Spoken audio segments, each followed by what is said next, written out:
For today's videos guys, gagala kami ng friend ko, papunta kaming Chimchachoy. So nandito kami sa double deck bus. Ang pinakasikat dito na bus sa Hong Kong kung gusto mo talagang makita ang buong view sa labas at sa buong kalsada. Ayun, nandito tayo sa second floor ng bus. So patawa-tawa pa ako nito guys kasi papunta pa lang kami sa destination ng aming pupuntahan sa Chimchachoy. Gusto ko lang gusto ko lang mag-capture ng fountain doon sa sa Chimchachoy. So binagalan lang ng bus driver yung takbo namin, char. So ganito lang talaga ang takbo dito guys, kahit hindi traffic dito, hindi naman gaano kalakas yung takbo ng bus dito. So ayun na nga. Nandito kami sa second floor ng double deck bus dito sa Hong Kong. Isa sa pinakamasikat na transportation dito sa Hong Kong, guys, ang double deck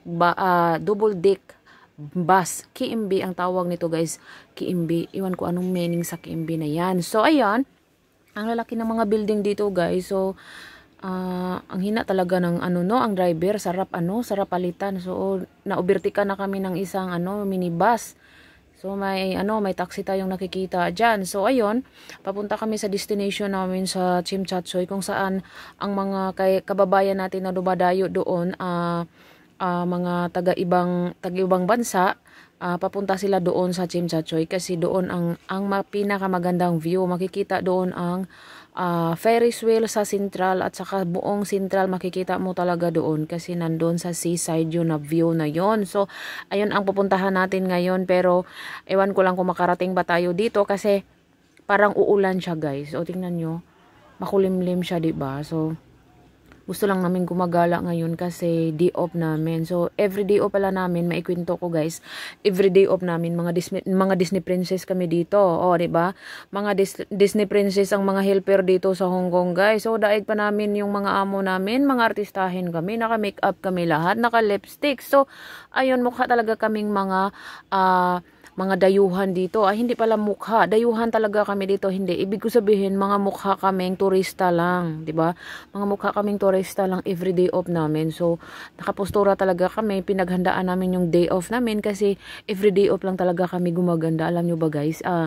Mula Monday hanggang Saturday, hindi na kami nakapagsuklay. Tinalian na lang namin yung buhok namin para magmukha kaming tao, char. So, ayun. Papunta na tayo doon. So ang ganda ng view dito guys. So maaliwalas talaga dito sa second floor. O kitang-kita yung kalsada. O nandito ako sa front seat niyan ha. Nandito ako sa front seat ng bus na to. Makikita mo talaga lahat sa ibaba. Pag nandun ka kasi sa na-try ko guys, palagi akong umupo doon sa baba. Parang parang nalula ako. Mas gusto ko dito sa taas na umupo. Char, pero gusto talagang mag-vlog, mag-video. So, for today's videos, guys, nilagay ko pala yung casing ko ng phone kasi tinanggal ko yung phone ko kasi hindi mailagay sa tripod ko. So, kailangan kong tanggalin yung casing ko. Hindi ko pala na-capture dito yung casing ko na nawala sa vlog na to, guys. O, diba? Nag-voice over lang tayo ngayon kasi hindi na ako nakapagsalita nung time na to kasi nawala yung Hong Kong ID ko pala. Magkwento na lang tayo. So, matagal na to na video guys, 2 weeks ago na nawala pala talaga yung Hong Kong ID ko guys kasi nagva-vlog nga ako for YouTube ko. Tapos pagbaba namin sa Chimchachoy, naiwan ko pala yung casing ko together with my Hong Kong ID and then to my Octopus. Octopus here in Hong Kong guys is isa yun sa gagamitin namin for transportation, para na din siyang ATM. Pwede mo siya lagyan ng pera kung bumili ka kung kahit saan-saan sa store, sa mga department store or sa mga shop dito sa 7-Eleven, pwede mo yan siyang i-top up. Yan lang ang ibayad mo. Kasi hindi uso dito yung cash guys. Mag-cash lang kami dito sa wet market kasi walang swipe dito sa Octopus. So, if you're going to ride a bus, MTR, the train, or anywhere in transportation here in Hong Kong, you use the Octopus. So, ito pala guys ang nangyari sa araw na to, nawala ang Octopus ko at saka Hong Kong ID ko.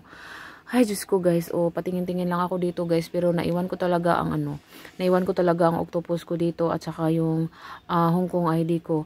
So sabi ng mga friend ko, mahal na pala yung gawa ulit ng Hong Kong ID is, sabi nila is 500 daw, more than 500 kasi matagal na daw yun, 300 Hong Kong dollar yung bayad. So di ba, masakit-sakit sa loob ko kahit 300 280 or 300 more than is masakit na yan guys, kasi sa atin is mga more than 2,000 na yan sa peso. So kami kasi dito guys, pag maglabas kami ng pila tuloy, maglabas kami ng pera, kailangan naming mag-convert, magkano yung ginagastos namin, convert sa money natin dyan sa Pilipinas. Tapos isipin mo, ang laki naman yan, sayang, ganyan. So nagtipid-tipid talaga kami dito guys. Alam nyo ba, tinitipid namin yung sarili namin dito para lang may maipon kami maipadala sa Pilipinas. Pero ang napakasakit, wala kaming ipon para sa amin, napunta lang talaga ang ipon namin sa padala sa Pilipinas. So ayun, yun ang story. So ang tagal ng bus, oy Diyos ko.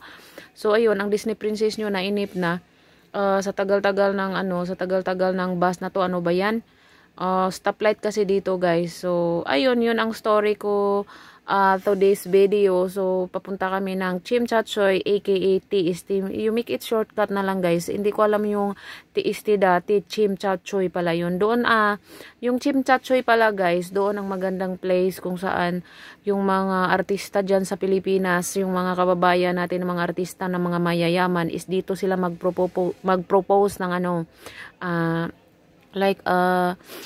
engaged, like that, mga ganyan. Dito nagpropose at Chim Chat Choy si Alex at saka yung niya, yung asawa niya ngayon. So ayun ang view guys, papuntang TST. Ayun, yung nakita nyo na yan guys, yung pinakamataas na building yun sa Central yan. Kasi malapit na tayo sa Chim Chat Choy.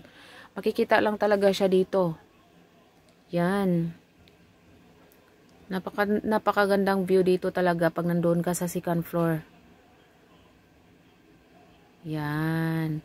Makulimlim lang talaga ngayon guys, kasi ewan ko, parang 30% yung ulan ngayon. Good luck na lang pag hindi uulan. Pag uulan, wala talaga. Hindi kami makagala. Kailangan to stay na one place talaga. Yan. Ang bagal kasi ng ginawa ko lang tong slow mo guys, kasi hindi siya abot ng 13 minutos yung video ko. So kailangan talaga tayo ni YouTube ng 13 minutos na matapos natin yung video. So kailangan nating slow mo yung ubang video nato, kay wala man gid nahuman. So wala man siya nakaabot og 13, kay nawala naman gid akong mo dito guys na nagva-vlog ako guys, kasi nawala na talaga yung nawala na talaga yung Hong Kong ID ko at saka yung octopus ko. Ayun, nawala na talaga ako sa mood nito guys. So hindi siya aabot ng 13 minutos, 10 minutos lang siguro to guys. So ayun, sinulmo-slow mo na lang natin at saka nag-voice over na lang tayo para malalaman nyo kung ano talagang ginagawa ko dito. So parang nakikita nyo na lang yung mga sasakyan na dinaanan mo. Nag-ride lang talaga kami nito guys, kasi nawala na talaga yung mood ko. Actually, nagsabot manggod kami kakapoy magtagalog. Actually nagsabot mi sa akong mga friend guys nga taga Cebu. Magpa-back sila. So mag-meet kami doon sa Chim Chat Choy, kasi nandoon yung boarding house ng isang kaibigan ko na YouTuber din. Mag-meet pa kami nung time na to. Kaso lang nahuli na kaming nag-meet kasi hinanap pa namin yung Hong Kong ID ko. Nagpa-blatter pa ako sa police station. Nanawag pa ako sa customer service nila. So nahirapan ako sa kaliso dito guys, kasi nagtawag pala ako sa kanang customer service nila dito guys. Ang sumagot Chinese naman. Meron pala tayong pipindutin doon, kasi na-ignorante ako. Meron pala tayong pipindutin doon na i-English mo pala. So nagdial lang ako, kasi nandoon yun talaga yung number nila. Hindi ko maintindihan. Nag-Chinese man yun, bahala kayo sa buhay nyo. Tapos ayun, nagpa-rescue ako ni amo ko kung saan ako tatawag. Yun din ang number na binigay ng amo ko. Wala na akong magagawa kasi nagbigay na siya. Nagtawag na din ako sa customer. Yun lang naman din. Tapos hindi ako maintindihan kasi nagcha-Chinese din naman yun. Sabi ko, bahala na yun. So nagpunta na lang ako sa police station dito sa Chim Chat Choy para mablatter ko yung mapablatter ko. Kailangan ko talagang record na wala talaga yung Hong Kong ID ko, kasi pag dito sa Hong Kong guys, na iwala mo yung Hong Kong ID mo, kailangan mo talaga ng police record, kasi hindi yan sila maniniwala na nawala pala yung nawala pala yung Hong Kong ID mo. So kailangan mo yung record, kasi magpunta ka talaga ng immigration dito guys, magpapalit ka ng bagong Hong Kong ID mo. Kung wala kang record guys, hanapan ka sa immigration. So saan na yun, blatter mo pa ba yun? So ayun ang nangyari guys. So napakahirap talaga guys ng buhay pag wala kang ID dito, kasi kung makapatid ka ng mga tindahan dito, my God, mapipriso ka talaga. Tapos violation mo pa yung hindi ka nagdadala ng ID. Alien ka dito guys pag wala ka talagang ID. So kailangan mo talaga ng ID, di ba? Diyan sa Pilipinas, kailangan na talaga natin ng anong tawag doon sa ID natin doon sa Pilipinas. Basta may ID na tayo diyan sa Pilipinas, so parang ganyan lang din, identification card natin dito. Pero unang araw pa lang pagdating ko dito sa Hong Kong guys, nag-ano na talaga kami. Nagkuha na talaga kami ng Hong Kong ID na yan kasi kahit saan ka magpunta, dala-dala mo yan. Karugtong ng daily routine mo dito sa Hong Kong. So, kailangan mo talaga ng Hong Kong ID. So, ayun. Ang hirap talaga maglakad-lakad ka dito na wala kang Hong Kong ID kasi pag makasipa ka ng mga tindahan dito guys, madadakop ka talaga ng mga pulis. Sus, kung madadakop ka talaga sa mga pulis dito guys, tapos wala kang Hong Kong ID, magbabayad ka talaga ng mahal. Parang kasalanan mo pa. Tapos, oo, kasalanan mo talaga. So, kailangan mo talagang magkuha talaga ng Hong Kong ID dito sa Hong Kong. So, ayun pala ang voice over natin guys. Uy, napaka-traffic pala dito. Ngayon ko lang napansin na napaka-traffic pala nang nag-voice over ako. So, ayun, ang mga double deck bus dito, guys. Ang taas ng tingin mo, guys. Parang taas ng sarili ng kaibigan mo na kung sino naman ay char. So, ayun, napaka kulimlim talaga, guys. Bakit? Nakikita naman itong mga kahoy, man tong na video dito. Oy. So, ayun, malapit na kami sa papuntahan namin, guys. So, mamaya, baba na kami, guys. Ito yung time na naiwan ko yung Hong Kong ID ko. So, ayun, napakabobo. Lisunlin talaga natin, guys, na ano pa naman ako guys, pag aalis ako, saan ako nakaupo, kung saan ako nakatayo. Bago ako aalis, lilingon talaga ako sa pinanggalingan ko. Para lang ba tayong mahirap guys, kung yumaman, lilingon tayo sa pinanggalingan. Pero nung time na yun guys, hindi ko talaga nilingon yung pinanggalingan ko kasi na-excited talaga akong mag-vlog. Pero, by the way guys, on that time guys, hindi yun first time na pumunta ako sa Chinchatsuy, pang-sampu na ata. Kasi wala na talaga akong vlog guys. Nagbo-vlog lang talaga ako that time. So, ayun, sakit-kiat na ako, guys. Nabilin ko yung Hong Kong ID ko sa bus. O, di ba? Ang tanga-tanga, di ba? Yung katangahan minsan, guys, naghatid sa atin ng kalungkutan at kamalasan. O, di ba? Nalungkot ako nung time na yun. Alam mo ba, guys, nang hina ako nung araw na yun.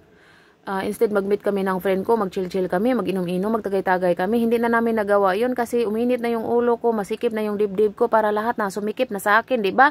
Parang nalunod na ako sa tubig na kasi hindi ako marunong lumalangoy. So, ayun, char. So, for today's videos, guys, yun lang voice-overs natin ngayon. Voice-overs talaga. Yun lang ang voice-over natin ngayon. So, ang hirap mag-voice-over, guys, no? So, ayun, nandito kami sa gilid ng kalsada. Gilid ba yun? So, anong nangyari sa video ko? For today's video, ang pangit na naman tong video na to. Hindi talaga to na-edit ng mabuti, guys. So, ayun ang video natin. Na-edit ba to ng mabuti? So, ayun, stoplight pala dito. So, sa hindi pa pala nakasubscribe ng YouTube channel ko, Saisi TV, please subscribe my YouTube channel and don't forget to hit the notification bell para palagi kayong updated sa mga walang kwenta kong vlog, guys. Kasi minsan may kwenta yung mga vlog natin, kaya minsan walang kwenta. So, pagtiisan nyo na lang tong video ko sa Disney Princess nyo dito sa Hong Kong na pinadala to ni Fairy Godmother. So, ayun, ang Disney Princess nyo dito sa Hong Kong na pinadala ni Fairy Godmother na naging kunyang dito. Thank you for watching. Bye-bye. Be kind.